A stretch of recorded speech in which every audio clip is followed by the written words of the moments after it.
अध्याय 2 महिषासुर की सेना का वध। जब असुरों का राजा महिषासुर अत्यंत शक्तिशाली हो गया, तब उसने देवताओं पर आक्रमण कर दिया। उसके पास बहुत बड़ी सेना थी और वह अत्यंत पराक्रमी था। महिषासुर ने देवताओं के साथ भयंकर युद्ध किया और अंततः देवताओं को पराजित कर दिया।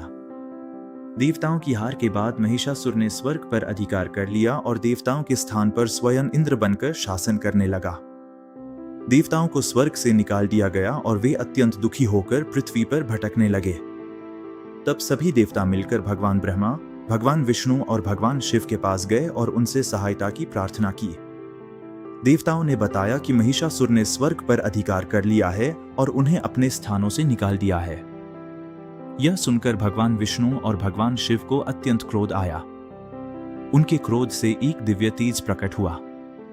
उसी प्रकार ब्रह्मा और अन्य सभी देवताओं के शरीर से भी तेज निकलने लगा। इन सभी देवताओं के तेज एक स्थान पर मिल गए और वहां से एक अद्भुत और अत्यंत दिव्य स्वरूप प्रकट हुआ।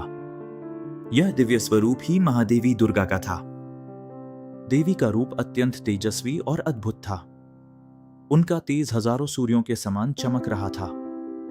इसके बाद सभी देवताओं ने देवी को अपने अपने दिव्य अस्त्र शस्त्र प्रदान किए।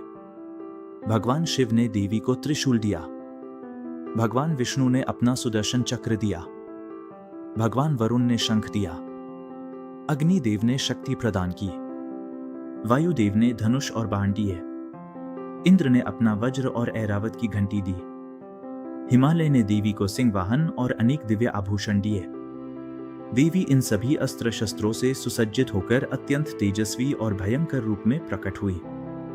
देवी ने जब जोर से सिंहनाद किया, तब पूरी पृथ्वी, आकाश और दिशाएं उस ध्वनि से गूंज उठीं। देवी की इस भयानक गर्जना को सुनकर असुरों की सेना भयभीत हो गई। महिषासुर ने यह जानने के लिए अपने सेनापतियों और विशाल सेना को देवी के विरुद्ध युद्ध करने के लिए भेज दिया। असुरों की सेना अत्यंत विशाल थी। उसमें अनेक शक्तिशाली सेनापति थे और वे विभिन्न प्रकार के अस्त्र शस्त्रों से लैस थे। लेकिन देवी दुर्गा ने अत्यंत पराक्रम के साथ युद्ध करना शुरू किया। देवी के सिंह ने भी असुरों की सेना पर भयंकर आक्रमण किया। देवी ने अपने अस्त्र शस्त्रों से असुरों की विशाल सेना का संहार करना शुरू कर दिया। उनके त्रिशूल, चक्र, तलवार और बाणों से असंख्य असुर युद्ध भूमि में गिरने लगे।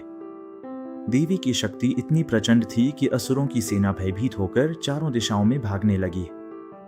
फिर भी असुरों के कई सेनापति अत्यंत साहस के साथ देवी से युद्ध करते रहे, लेकिन अंततः देवी के पराक्रम के सामने वे भी टिक नहीं सके। युद्ध भूमि में असुरों की सेना का भारी विनाश हुआ और देवी ने महिषासुर की विशाल सेना को लगभग पूरी तरह नष्ट कर दिया। देवी का यह अद्भुत पराक्रम देखकर देवता अत्यंत प्रसन्न हुए और उन्होंने देवी की महिमा का गुणगान किया। इस प्रकार देवी दुर्गा ने असुरों की विशाल सेना का संहार करके देवताओं के लिए विजय का मार्ग तैयार किया। आगे के अध्याय में देवी स्वयं महिषासुर के साथ महान युद्ध करती हैं।